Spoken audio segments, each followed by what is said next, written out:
Amigas y amigos, bienvenidos a un nuevo programa de Psycho Geek, noches de cine, noches de juegos, y hoy corresponde nada de lo anterior, sino que vamos a revisar la historia de un niño prodigio, de un señor que ha sido influencia y lo sigue siendo y ha inspirado a muchas obras, a muchos artistas en esto que llamamos la cultura del anime, por decirlo así, la animación japonesa. Y para hablar de este tema más a fondo está nuestro experto en cine, en todo lo que ello involucra, nuestro amigo Francisco Bravo. ¿Cómo estás, Gracias. Francisco? Súper bien, súper bien. Y por supuesto, me acompaña mi amigo, El no tan inigualable, experto. el no tan experto, pero igual le pone empeño, Álvaro Guerrero. ¿Cómo está ahí, Alvarito? Bien, con un poquito de frío, pero bien. Sí, hace frío, cabros. Antes de empezar, Álvaro, te quería preguntar una cosita. Pregunte. ¿Dónde nos pueden ver, dónde pueden encontrar este maravilloso invento que se llama Psycho Geek? En internet. Yo creo que es la manera más fácil. Todavía no tenemos una señal vía periódico o vía televisión por cable. Ah, no. Sí tenemos una televisión por cable. Sí, Porque si usted tiene Mundo Pacífico, nos puede ver en la señal 30 de Goza TV y toda la programación de Radio Touch. Además, que nos puede ver por todas las demás plataformas que tenemos como Psycho Geek, como Spotify, como YouTube, como Facebook, sea el de nosotros o el de Radio Touch o el de Mundo Películas. O si quiere encontrar todo esto y más contenido que sea más fácil, puede ir directamente a www.psychogeek.cl, o sea, .com, no .cl. .com. Otro nivel. Otro nivel. Sí. Sin pop-ups, sin nada raro, una página donde puede encontrar todo. Libre de virus, libre de todo eso. Llena de información, lo único.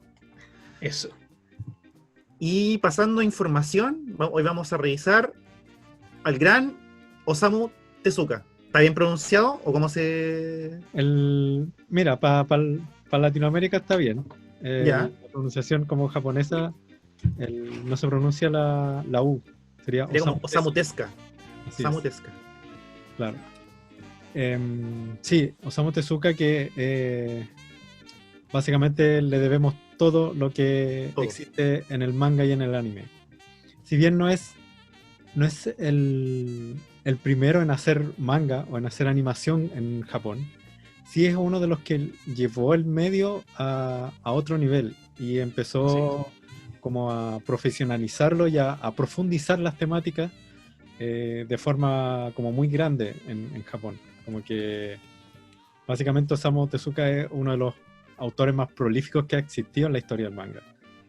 Hizo alrededor de 700 mangas, no solo en dibujos, sino que haciendo guiones y haciendo paralelamente series de animación. El tipo de verdad que casi no dormía.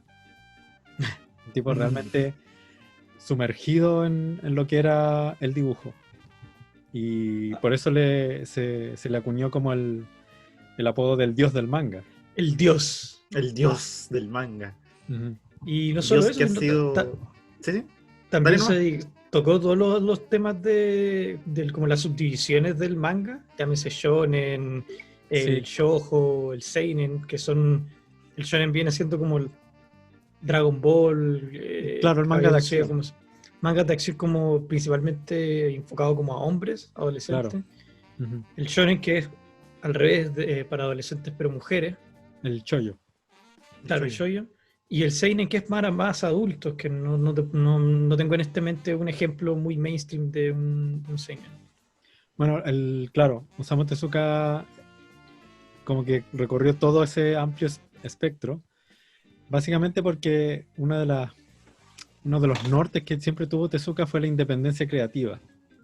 Siempre luchó por él hacer las historias que él quería hacer. Y no quería nunca se encasilló en ninguno. Claro, no quería encasillarse en ningún tipo de historia. Básicamente exploró todos los, todos los géneros que hoy existen en el manga. Y lo hizo muy bien. Claro, todos le deben algo a Osamu Tezuka, de alguna u otra forma. O sea, sin Tezuka no tendríamos a Miyazaki, sin ir más lejos. No tendríamos a Katsuhiro Tomo, etcétera, etcétera. Como que es así de importante. Pancho, hablando de de una persona que le deben mucho, le deben literalmente porque también ha sido homenajeado y también plagiado, por decirlo así. Ya vamos a... Sí, ya vamos a hablar de eso. Sí. Ya vamos a hablar del viejo Walt. Sí. Comencemos un poco por el principio. Sí. Tezuka nace en 1928, el 3 de noviembre, y él desciende de una familia de médicos. Y de hecho él estudió medicina, tiene un doctorado en medicina. Se tituló, pero nunca ejerció la profesión, porque su pasión era otra, básicamente, su pasión era el dibujo. Sin embargo, todos estos conocimientos de medicina como que lo ayudaron a varias obras que él hizo. Entre ellas, una de las más conocidas es Black Jack, que es la historia como de un médico que estaba como por fuera de la ley. Y uno de los puntos como más importantes en la vida de Tezuka fue precisamente la Segunda Guerra Mundial, porque durante la guerra a Tezuka lo llamaron para trabajar en una fábrica, y en esta fábrica él se dedicó como a hacer ciertos dibujos y ciertas cosas como promocionales de la guerra, pero siempre como con un sentido más crítico. Todos sus dibujos llamaban como a ver una vía pacífica de resolver los conflictos, y eso como que también le llevó muchos problemas al trabajar en esta fábrica que era de los militares japoneses. Tezuka tampoco fue muy amigo del nacionalismo japonés, cosa que también le trajo muchos problemas. Y luego de que termina la guerra con el bombardeo de Hiroshima y Nagasaki, luego Japón empieza a ser ocupada por Estados Unidos. Y en esa ocupación hay una apertura cultural donde las películas de Disney se comienzan a dar en Japón. Y esto es un punto súper importante porque es ahí donde Osamu Tezuka agarra su mayor influencia. Gran parte del estilo de Tezuka es de admiración y de aprender cosas que veía viendo las cosas de Disney. Que vendría siendo paradójico años más tarde que... La vuelta de la vida. Claro. Sí, Tezuka ha dicho varias veces que él es muy admirador de las películas de Walt Disney. Cuando niño veía mucho. Parece que hay una entrevista, no sé si una entrevista o un rumor, donde dice que él había visto como 80 veces Bambi, que era su película favorita de Walt Disney. Uno puede encontrar en los mangas de Tezuka mucha influencia, así, muy claras de lo que era Disney en los años 50, por ejemplo. Hay un Tezuka trabajó en un manga o en una adaptación de un manga de Bambi. Sí, así es. Que sí, es participó como en esa adaptación. Que es como una mezcla entre lo que viene siendo el libro original de Bambi y la película. Claro. Y la hizo como de manera promocional para cuando empezaron a llegar las películas de Walt Disney a Japón. Imagínate lo mucho que quería Disney. Sí. Para que después... Empieza, bueno, de muy chico dibujando, y su primera publicación la hace a los 20 años. Que es su primer manga, que se llama Shin Takarajima, de 1947, que vendría siendo una traducción como La Nueva Isla del Tesoro, que está basada en el libro de la Isla del Tesoro, pero con elementos de fantasía y de ciencia ficción añadidos. Este es como su primer manga y su primer éxito. Le fue muy bien a Tezuka con este manga. Y empieza ahí su carrera de mangaka, haciendo muy prolijo, casi todos los años sacando 1 o 2 obras. Y en el 49 lanza una obra también muy importante en el manga, que se llama Metrópolis. Ahora, hay muchas confusiones y se ha dicho muchas cosas, porque se sabe que hay una película muda muy importante en la historia del cine que se llama Metrópolis, dirigida por el alemán Fritz Lang. Y es curioso ver tantas similitudes entre el manga Metrópolis y la película. Se le ha consultado, o se le consultó varias veces en varias entrevistas a Osamu Tezuka de si la obra está inspirada en la película. Por decirlo de alguna manera. No quiero hablar como de plagio, pero lo que siempre ha dicho Osamu Tezuka es que él nunca ha visto la película, o nunca la vio, y que sin embargo él se inspiró más como en los afiches de la película, que él como que los vio afuera de los cines, y como que lo inspiraron a hacer una historia como de una metrópolis con robots. Ahora, Se le ocurrió una historia completamente distinta. sí, la historia es bien distinta, pero tiene partes que son muy similares. Entonces por ahí lleva la suspicacia de si realmente Mira, la vio o no y cuántas cosas sacó de la película.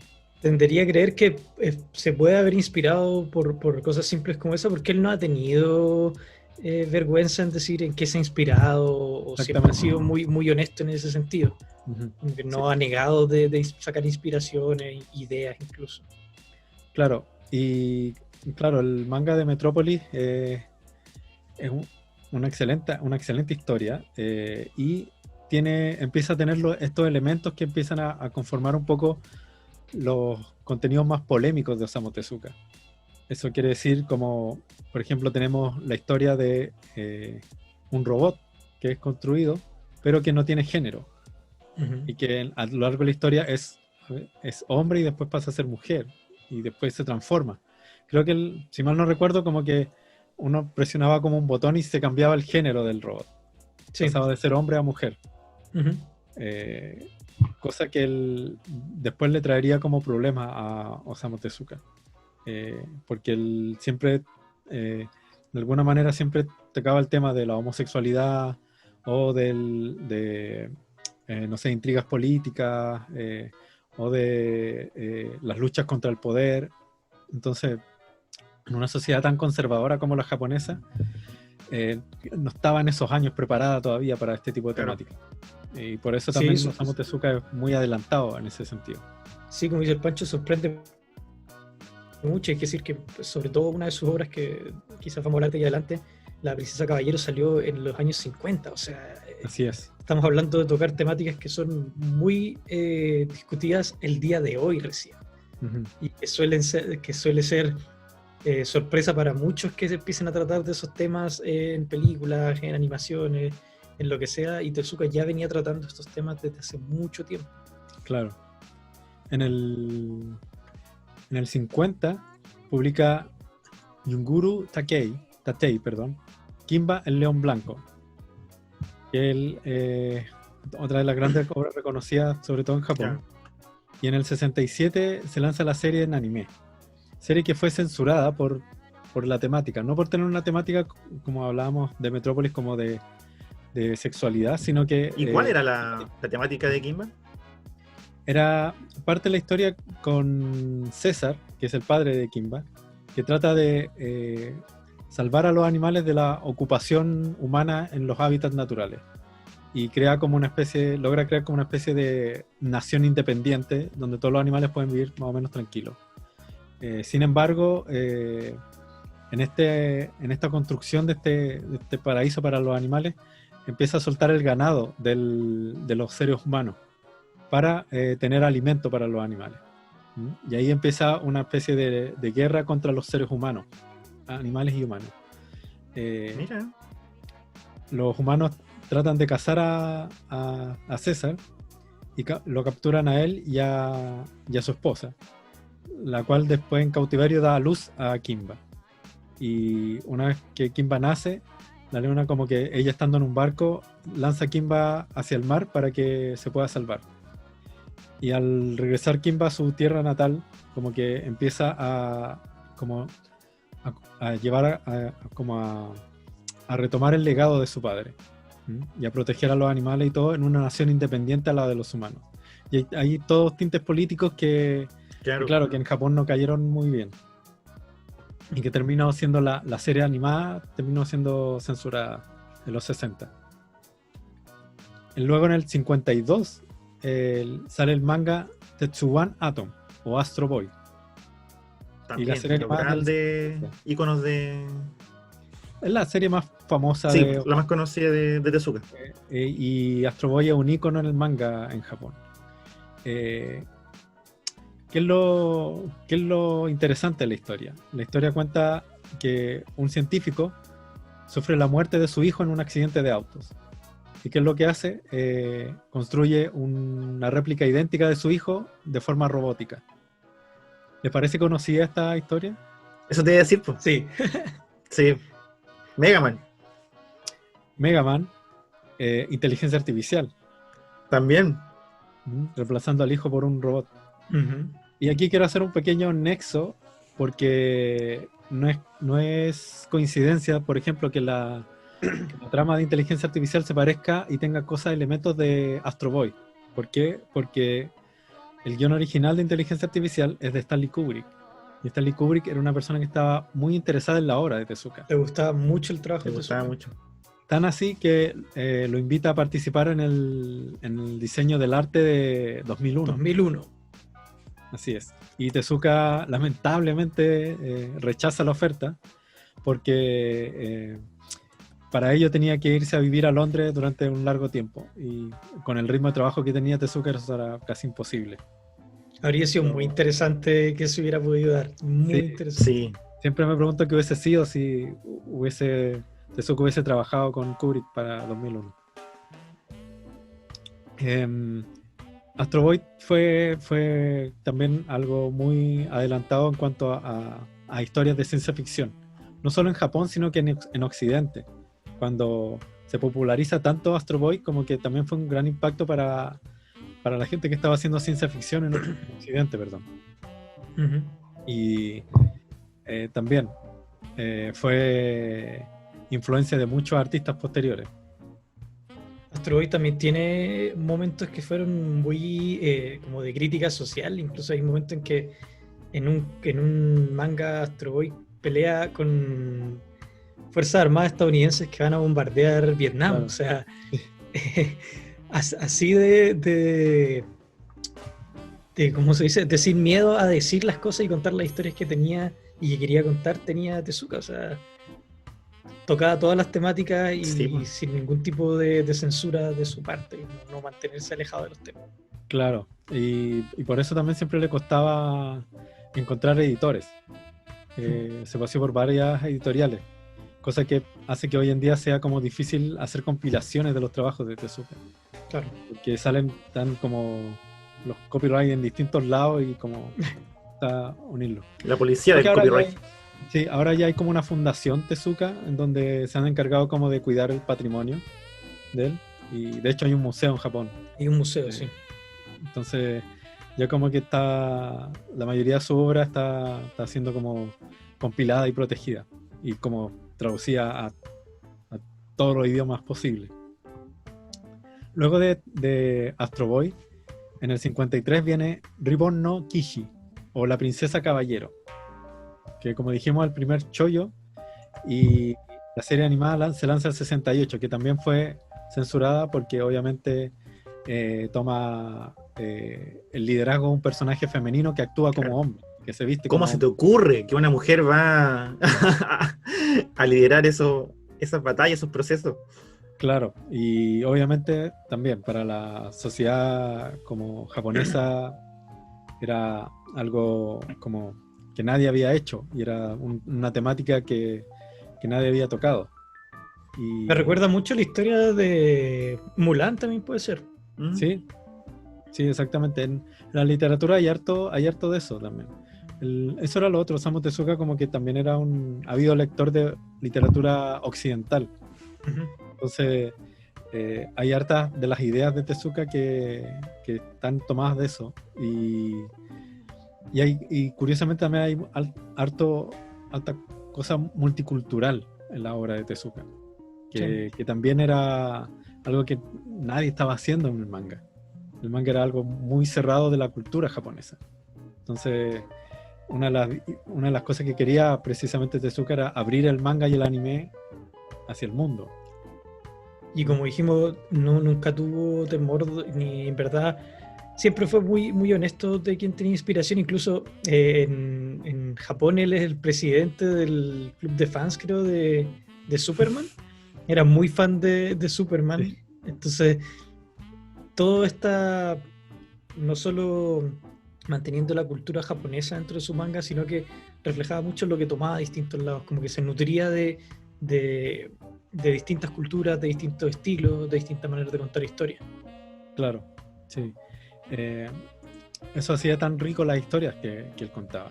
Y historias de largo aliento, como que él también es el primero en hacer historias que eran un desarrollo mucho más largo Y también hace una innovación en cuanto a la narración gráfica. Osamu Tezuka ocupa técnicas que son cinematográficas.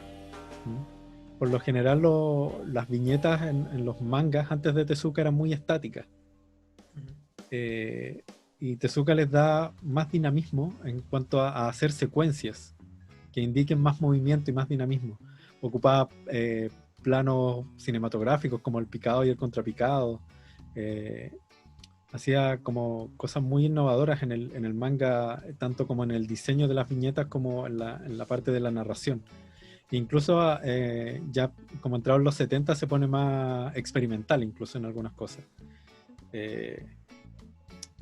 Sienta las bases de todo lo que es el manga en Japón. Y en el 54 que hace una de las obras más interesantes, que se llama Fénix.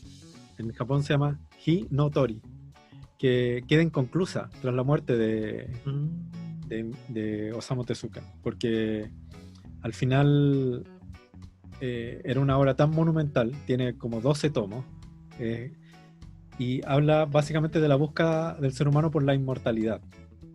Y cada volumen son varias historias que cuentan desde distintas épocas y en distintas perspectivas como esta búsqueda de la inmortalidad.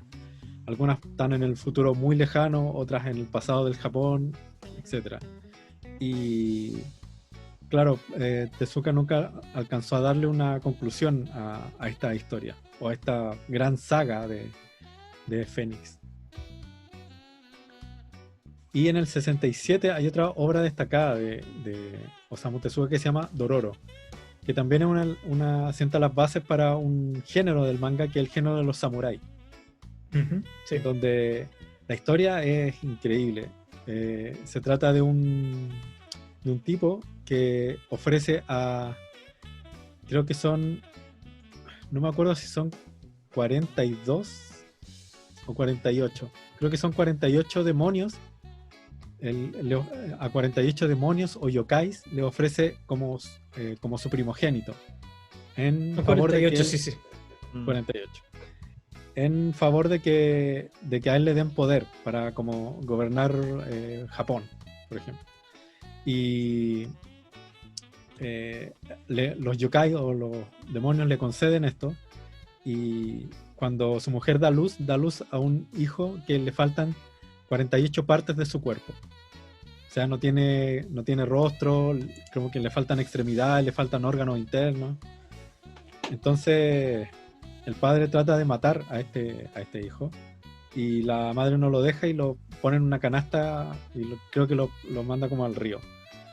Ahí lo encuentra un doctor que ayuda a esta criatura y le construye unas prótesis. Le construye un rostro, unos ojos, unas extremidades, etc. Y bueno, y el elemento más fantástico es que todas estas extremidades tenían armas ocultas. ¿Para qué? Para que este niño o esta persona se pudiera defender del mundo.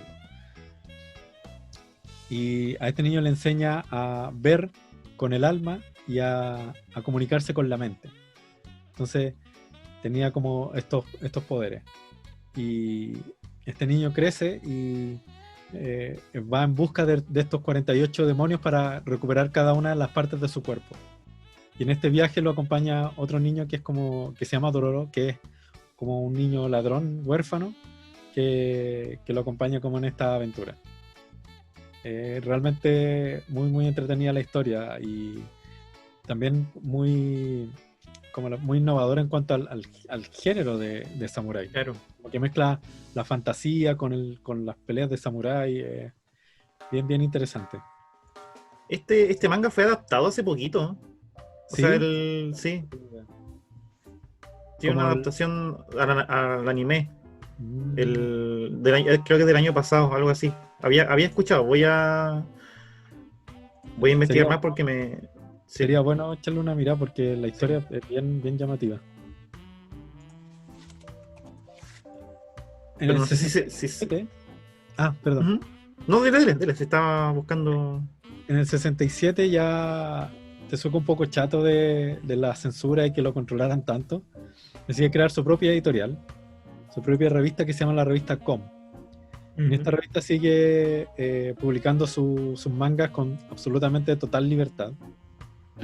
Lamentablemente, la revista quiebra unos años más tarde.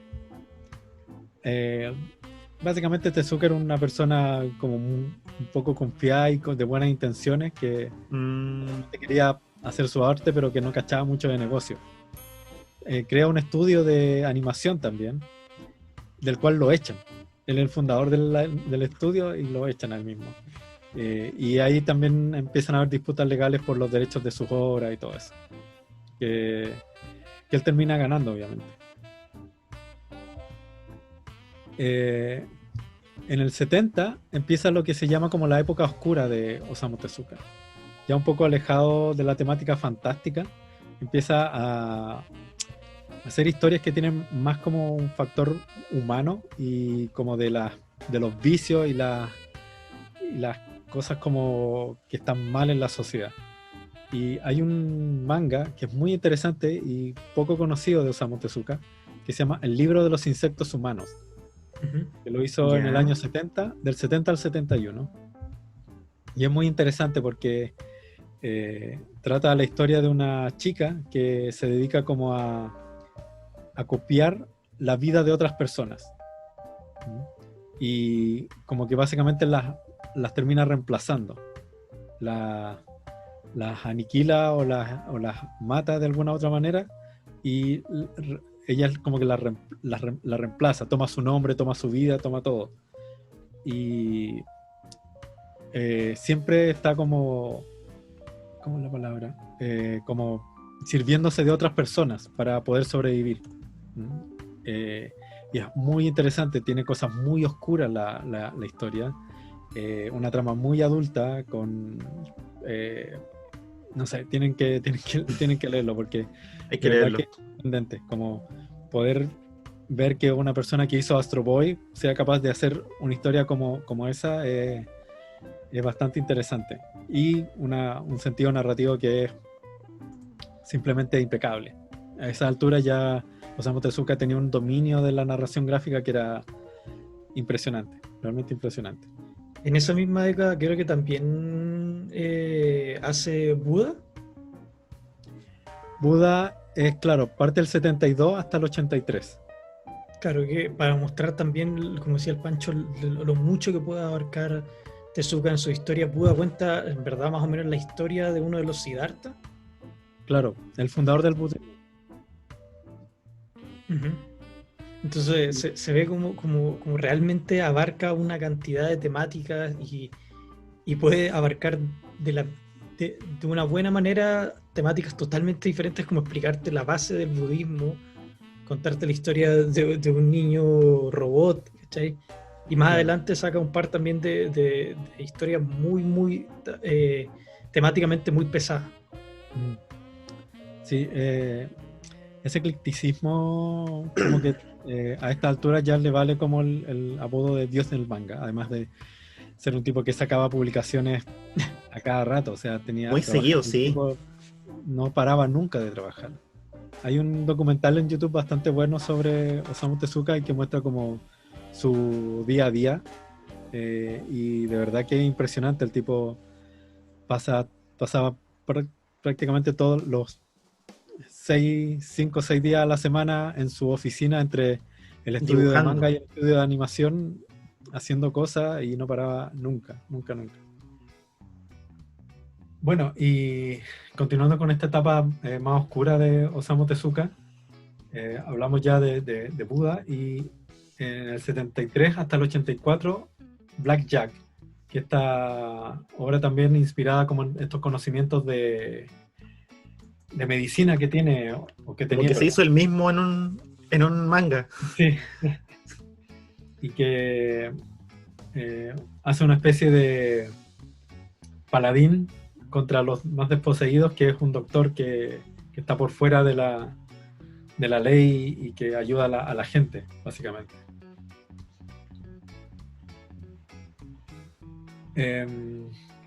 Estas son como un poco las grandes obras que nos dejó Osamu Tezuka, que tiene muchas más. Sí, son extenso el listado. la lista es interminable, colaboraciones, etcétera, etcétera. Hay una que leyendo sobre Tezuka me pareció muy interesante, que fue la última, Sí, que es Adolf. Adolf, la última del 83, Sí. Es muy interesante porque... ¿Cómo? su última obra. Sí, y cuenta la historia de 3 Adolf. Son 2 judíos y Adolf Hitler. Claro. Y también abarca un periodo de la historia que fue muy oscuro, y su manera de contarlo también es muy interesante. Ujú. Como que es difícil contar historias sobre el Holocausto, porque se han contado muchas, y la manera en que plantea esta narrativa es también muy interesante. Hay gente que dice que igual es triste que haya sido su última obra, porque lo dejó como con una visión muy pesimista, como haciendo una obra muy oscura como para terminar también. Pero claro, a mí leyendo toda su obra es sorprendente en verdad la gran variedad y la gran cantidad de historias que pudo haber con todo que alcanzó a contar. Claro, muchos esperaban que como que la gran obra de Tezuka terminara con Fénix, pero claro, no alcanzó a hacerlo y termina con Adolf. Tezuka fue muy valiente como al plantear un manga como Adolf, porque recordemos que los japoneses estaban del lado de los nazis. Claro. Entonces es como un poco poner el dedo en la llaga como de los líderes japoneses, y también es una temática que es difícil, o sea, es difícil para los medios occidentales, imagínate para los medios orientales. No Y más recuerdo ponerlo en un manga, como en una historieta como para niños supuestamente, ¿cachai? Igual no, esto ya es para adultos, derechamente. sí, para adultos. Ya como que el manga más infantil ya lo había dejado hace varios años Tezuka. Derechamente manga para adultos, y claro, como hacerlo en un manga es algo que nadie había hecho, y que creo que nadie ha hecho todavía. Como que no recuerdo otra obra que hable sobre como los nazis o de Adolf derechamente, que sea hecha en Japón. Todavía un tema como delicado. Hay varias. Está MW también, que trata temas de la homosexualidad y la corrupción política. Él fallece el 89, a los 60 años. Y muy joven. En sus últimas obras, como que hay una entrevista en donde él dice que le preocupa como que ya no está como dando como llenando sus expectativas del dibujo. Él dice como que antes, cuando era más joven, podía hacer un círculo como perfecto, súper bien hecho, y que hoy en día como que al hacer la línea hacia abajo, como que ya le empieza a temblar un poco la mano. La edad también, pues. Y recordemos que también falleció de cáncer de estómago, también puede haber sido un agravante para sus ganas o su energía al dibujar. Sí, esta cosa de no parar de trabajar también. Sí. El ritmo, en general el ritmo de los mangaka en Japón es terrible. Es pesado. Sí, es súper pesado. Así que, claro. Y ahora quiero hablar un poco de la polémica con respecto a Kimba, el león blanco. Y es que, claro, esta era una obra que fue muy popular en Japón, e incluso fue popular fuera de Japón. La serie animada se dio sí, acá en Chile, Europa y en América, tanto en Estados Unidos como en Chile. Pudimos verla acá en Chilevisión, creo que la dan. Sí, sí. Temprano, sí, muy temprano. Y para el público japonés fue como un shock. Después, cuando se estrenó creo que en el 94, si no me equivoco. Sí, del 94 es la primera. Se estrena El Rey León, y es una historia que es exactamente igual a la de Kimba. Y como que, de hecho, por lo mismo, muchos pensaron que era como una especie de adaptación de Disney, de la obra de Tezuka. O de homenaje. Claro. y hasta la fecha Disney nunca ha reconocido. Nunca ha reconocido. Sí, de hecho, el guionista o el escritor del Rey León dijo que desconocía el trabajo. No sé quién es de Kimba, no, Tezuka y que no lo tenía conozco. idea. Es muy raro todo. Y de hecho hay evidencias, hay pruebas de color en que originalmente Simba iba a ser blanco. Sí. Entonces sí. Y hay como memorándums en donde en vez de hablar de Simba hablan de Kimba. Entonces hay todo hay toda una confusión, una cosa media oscura ahí detrás. Y un conflicto igual, sí. Po. Uno de los actores que hizo como los doblajes originales, que creo que es Matthew Broderick, que iba a ser la voz de Simba, cuando le propusieron el proyecto, le dijeron que iba a trabajar como en esta película de Disney. Él se emocionó mucho porque pensó que iba a ser una adaptación de Kimba, del León Blanco, y él en varias entrevistas decía, yo voy a ser Kimba. Y claro, pues después como viendo los guiones y todo, como que él dice... Oye, te equivocaste, aquí dice Simba, no Kimba. No, es Simba. Entonces, ¿Quién es Kimba? No sé quién es. Hay toda una suspicacia. Hubo demanda y curiosamente todo este juicio con respecto a este plagio no se resuelve en tribunal y se resuelve con un arreglo monetario, que hasta el día de hoy no se sabe de cuánto dinero fue.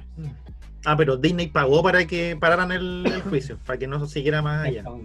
Ahí sacó el maletín Era como...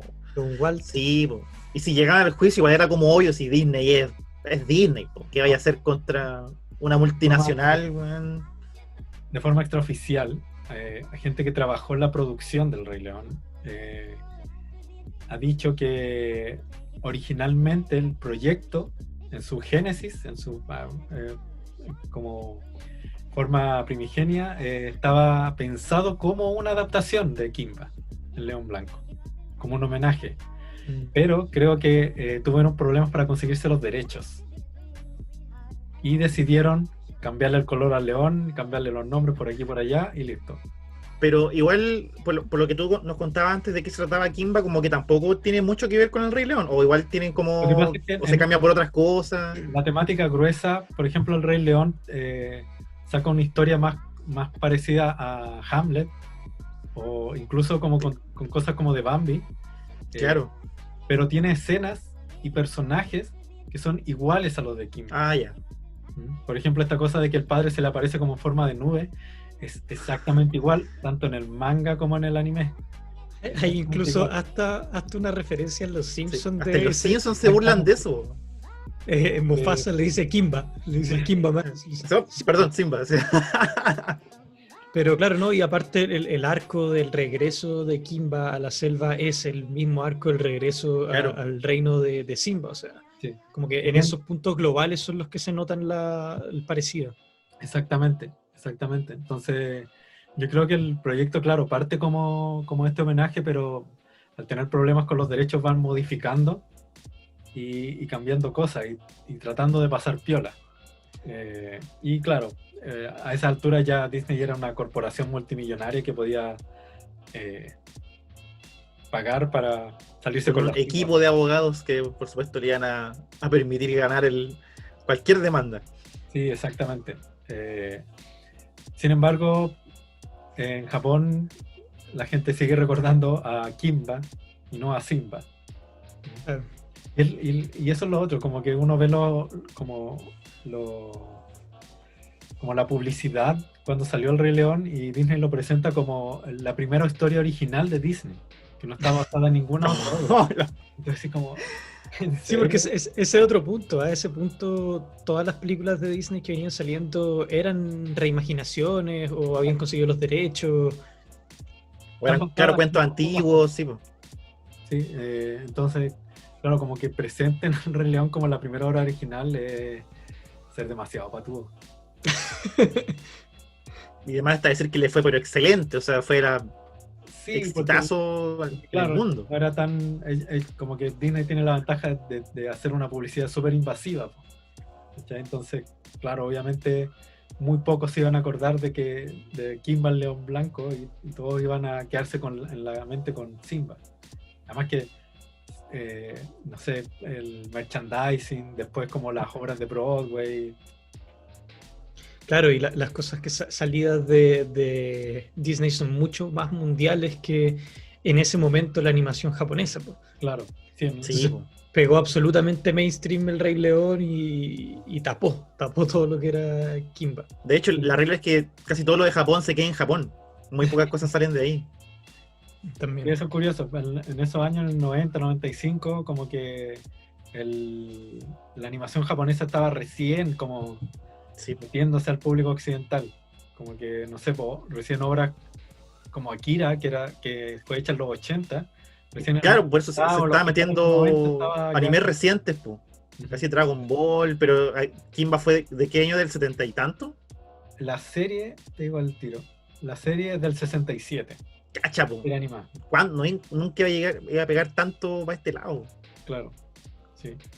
En el 92 sí, en Japón se hizo como una película animada basada en el manga de Tezuka, pero claro, como que fue una película que se estrenó en Japón solamente y que llegó por ahí en VHS a Europa. Es muy curioso este caso de Disney y Tezuka, considerando lo que vimos al principio. O sea, él es admirador o fue admirador confeso de Disney, había trabajado con Disney, entonces, o trabajó con Disney. Entonces, este como, no sé si llamarlo traición, pero sí es un robo de ideas clarísimo, sobre todo cuando se hace énfasis en no tengo idea, no conocía el trabajo, nunca había Sí. escuchado. Sí, como que el argumentar eso ya como que tiende a ser malicioso al final. Sí, pero igual hay que pensar que en ese tiempo ya habían otros directores o ejecutivos de Disney que en el tiempo que Sí, Tezuka trabajó con Disney, ¿cachai? sí, Entonces porque ya como que Disney ya claro. se había transformado en una sí, maquinaria multinacional, como que ya no era el estudio de Walt Disney, ya era otra Ya. cosa. no era el nombre de Walt Disney, era otra, claro, era el castillo, era el imperio El imperio, claro. de Mickey Mouse. Ujú. Así que, claro, como que podemos hablar de que, a ver, si me dan un minuto, Sí. Dale. me acordé que tengo un material interesante. Oye, a todo esto, cuando murió Tezuka, muchos periódicos como que lo pedían que fuera premio Nobel de literatura.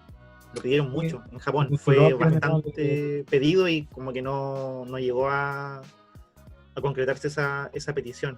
Pero aún así sigue siendo considerado como el dios del manga. Ujú. Sí, pues reconocidísimo. Hay entrevistas posteriores a la muerte de Tezuka de familiares y de gente que estuvo con él en el hospital que dice que sus últimas palabras eran como déjenme trabajar o déjenme seguir. Haciendo referencia que ya que necesitaba seguir trabajando, que estaba cansado de no poder seguir trabajando. Era reflejo de una vida de constante Sí. trabajo, de estar desarrollando ideas todo el rato, como dijo Pancho, no solo haciendo manga, sino trabajando en la productora de animación que había hecho. O sea, era realmente dedicadísimo a su trabajo. Sí, absolutamente. Como digo, es el autor más prolífico en la historia del manga. Oye, lo otro que Pancho decía que la última gran obra fue Adolf en el 82, pero él murió en el 89. Sí, ¿Qué pasó ahí en esos 7 años? ¿O siguió haciendo obras como más chiquititas? O igual dejó harta inconclusa. Lo que sé es que siguió trabajando un poco en lo que era Fénix. Creo que hizo un último tomo. Y luego se dedicó a colaborar y a hacer guiones como para otras cosas. Pero lo importante es que Como nunca sobra- dejó de trabajar. Claro. Es un poco como hablar de la ramificación de la obra de Tezuka, donde, por ejemplo, tenemos que mangas como Astro Boy dan años después como influencia a otros mangas como Appleseed o Cyborg 009. Ujú. Y que obras como La Princesa Caballero también derivan en obras como Lady Oscar o como Ranma incluso. Mira. Claro. Y obras como Dororo también derivan en obras como Lobo Solitario y su cachorro, donde como esas obras tan importantes como que se derivan y crean otras obras que también terminan siendo súper importantes en el manga. Entonces, si nos ponemos a pensar al final, como que no tendríamos Dragon Ball, no tendríamos Akira, no tendríamos Ranma, no tendríamos todos los otros subgéneros que podemos disfrutar hoy en día. Y también Osamu Tezuka fue uno de los grandes impulsadores de que saliera el manga y el anime hacia el mundo. Sí, pues eso mismo te iba a comentar, como haciendo una conexión con el comienzo. Ujú. Tezuka realmente sentó las bases de lo que fue creciendo el manga de ahí en adelante. Claro. O sea, escribió y experimentó con todos los géneros, que finalmente, como dijo el Pancho, inspiraron todas las obras reconocidas también de los mismos géneros o subgéneros. Ujú. Y quizá uno de los puntos que también es muy importante dentro de esto de reconocerlo como el dios del manga es precisamente el afán de tratar de entregarle este contenido a todo el mundo, a sacarlo de Japón, usando estas inspiraciones de otros lados, usando estas temáticas donde podían ser empáticas con todo el mundo, porque si tratabas de abarcar historias que gente del occidente las podía entender y se podía sentir identificado o reconocer, iba a ser más fácil exteriorizar el manga y que no se quedara encerrado en Japón. Claro, sí. Como que también, sin Tezuka no tendríamos un Miyazaki, un estudio Ghibli, que también es súper importante como en cuanto a influencias. Uno las puede ver ahí. Katsuhiro Tomo también, como toda la gente que terminó siendo súper importante también para que el manga saliera al mundo. Claro. Es gracias a que Tezuka hizo una labor tan incansable en cuanto a experimentación en un medio que estaba como en pañales todavía. Si bien ya llevaba años, como que nadie la había desarrollado como Tezuka la desarrolló. Y eso vale como la gran importancia. Hay varias de las obras de Tezuka que están traducidas al español. Se pueden encontrar tanto en internet como en librería. Vale la pena echarle un ojo. Yo he leído algunas y son obras que envejecen muy bien, porque están muy bien hechas, están muy bien escritas. Tanto de la época infantil como la época oscura del manga más como La Princesa Caballero, o mangas como más oscuros como El Libro de los Insectos Humanos. Todo el amplio espectro vale la pena leerlo, porque de verdad que es un tremendo autor y que sus obras siguen siendo tan vigentes en ese entonces como lo son ahora. En esta ahora como que uno se pregunta que por ejemplo Tezuka que hacía se metía en todos los géneros y lo hacía bien, y que también narraba temas como muy no tampoco contingentes para esa época. Uno se pregunta cómo llegó a eso, ¿cachai? O qué lo llevó a hablar de esos temas. ¿Habrá sido, no sé, lo que vivió en la Segunda Guerra? ¿Habrá sido lo que estudió? ¿O simplemente el caballero era muy observador? ¿O era un genio? ¿Qué pudo haber sido? Sí, no tengo mayores detalles como de su biografía. No sé bien cómo te empezó a interesar en este tipo de temáticas. Lo que sí siempre se dice de Tezuka es que era una persona muy observadora del comportamiento humano. Un tipo que estaba muy interesado en lo que pasaba en el mundo, en las noticias, en cómo se comportaba la gente, cómo se comportaban las sociedades. El tipo era un lector de historia muy ávido también.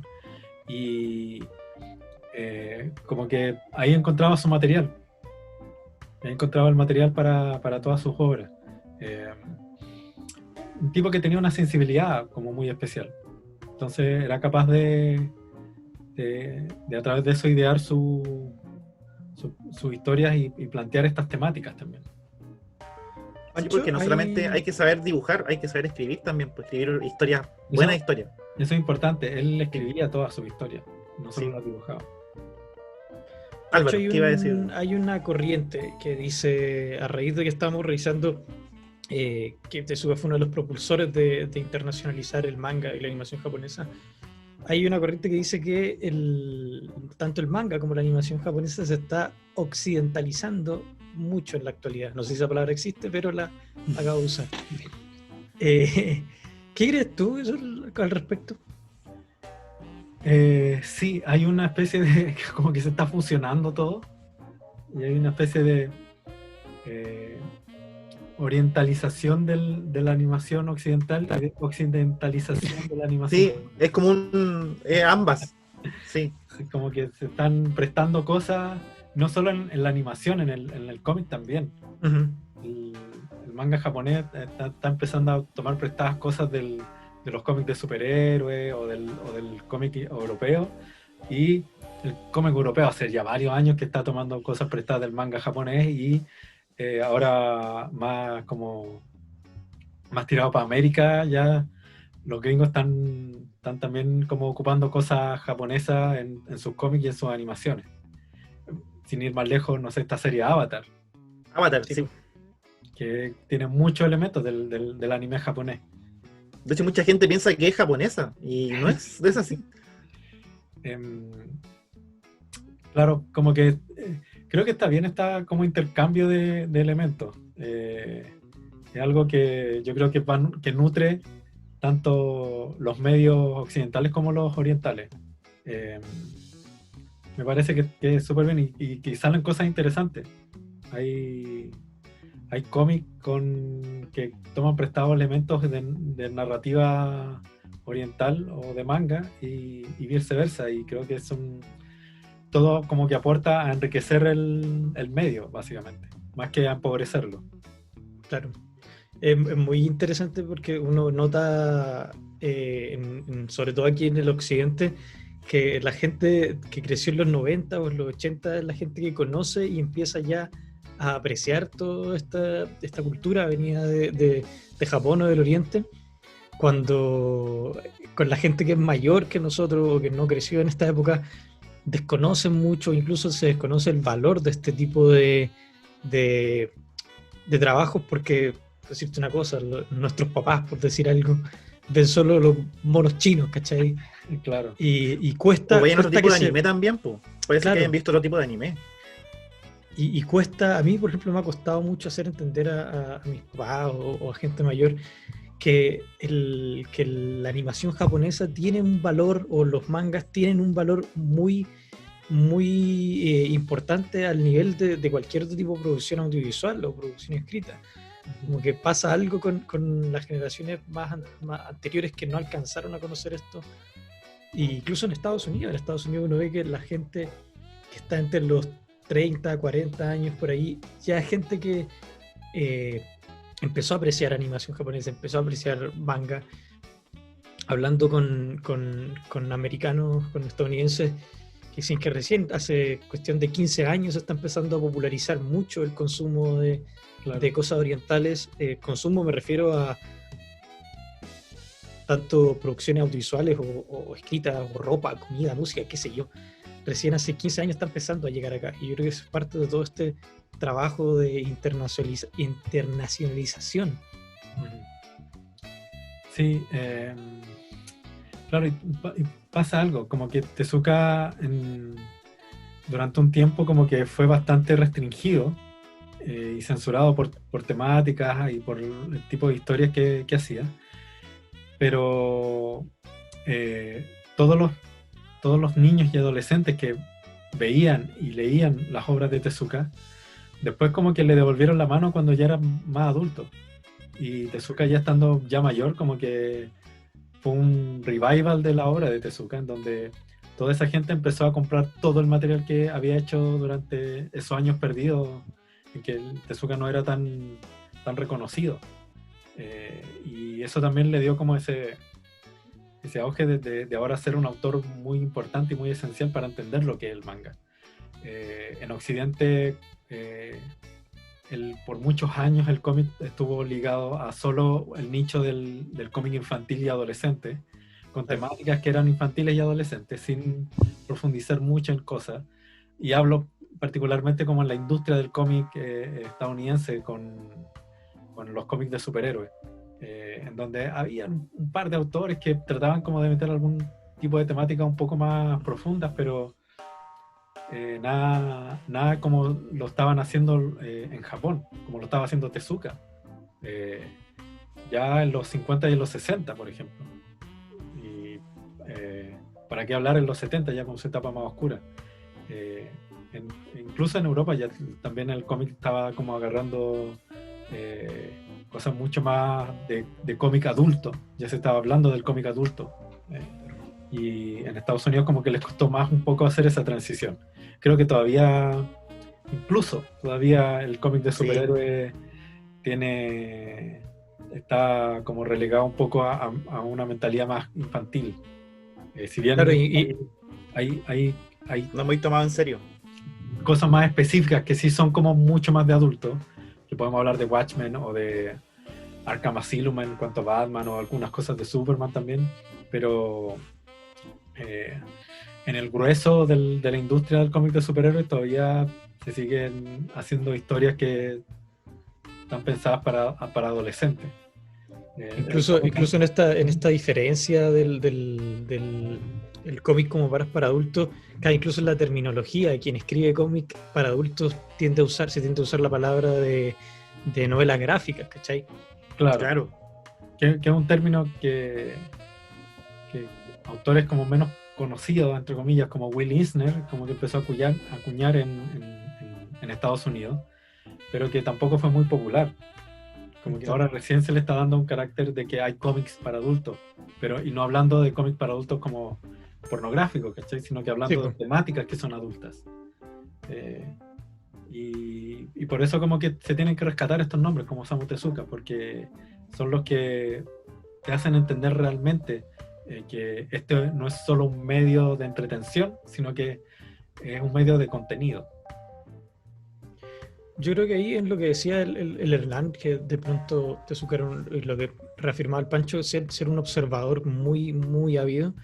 Se puede notar que de pronto en esta cualidad que tuvo de poder internacionalizar y se haya visto en su época o después, está ese valor del haber sido muy observador de los demás contenidos, que ya lo hemos dicho constantemente, admirador de Disney, admirador de cómics. Decían que le gustaba mucho la banda sonora de 2001 porque le gustó mucho la obra después de no haber podido trabajar en ella. Entonces tenemos una persona que supo como recibir culturalmente agregados culturales de todos lados, de todos sus gustos. Sí, exactamente.